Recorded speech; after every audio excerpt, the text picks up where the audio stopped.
So we've just checked into the room in the hotel.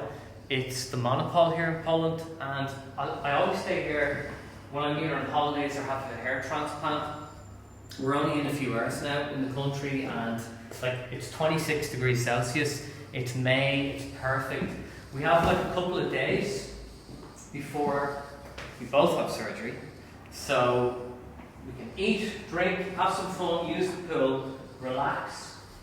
Why I like this room is it's just spacious, and when you have a surgery, what I'll do is pretty much for a week I might just stay in the room and then start to go out into society. So the room has king size bed, a seating area. We still have to unpack.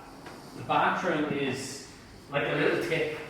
Anyone getting a hair transplant who's going to live in a hotel, I mean, the bathroom is everything. It has to be big, it has to be comfortable.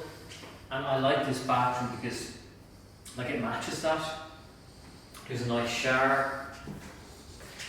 But again, with the shower, and this is something we have to be really careful of, is the shower won't be used for washing one's hair, especially immediately post-surgery in the coming days, because those grafts, newly implanted, are going to be delicate for that really 72-hour period. I'll extend it even more, but I'll get a cup, and I'll show you how I do it.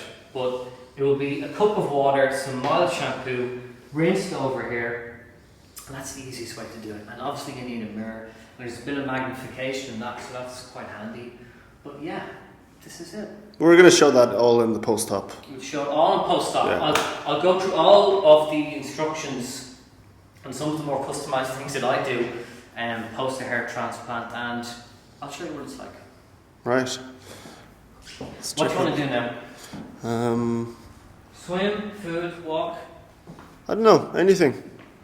I'm easy. Let's go for a stroll because it's nice out. So, Killian, what are we doing? I'm just having a coffee because it's the start of the day, and I badly need one because it's going to be a really long day.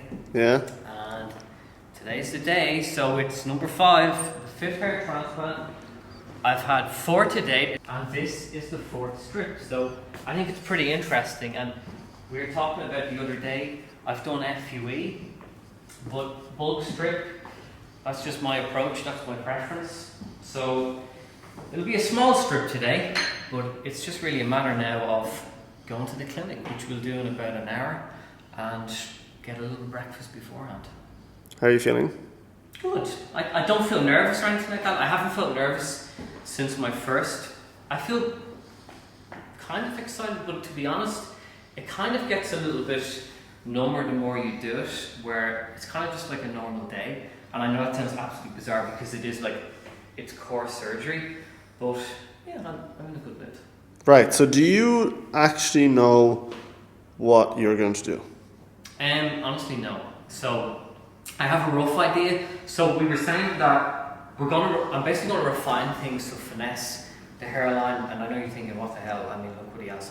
But there is work to do because there is some progressive loss that's still been going on because there's native hair in the hairline. Even though most of it is transplanted, we'll replace because I'm constantly basically increasing a higher percentage of occipital derived hair in this canvas to make it more permanent. So hairline, bit in the lateral peaks maybe, and potentially a bit in here, but that will be a surprise. Right, so we stopped minoxidil. We did. And there's a reason for that. So I stopped minoxidil about a week ago, and as you know, I'm on oral, so it's oral everything. It's totally the way to go. And that is stopped because it makes implanting during surgery more difficult. So it's literally more slippy for the techs when they're implanting the grafts into the recipient. But literally tomorrow, I'm going to begin that again back to normal because I'm also very conscious not to be off of it for too long because I don't want to potentially prompt a very significant rest period that brings on a telogen effluvium that will be associated with commencing the drug again. So we have to be careful not to have a very long rest period. But I'm still on finasteride.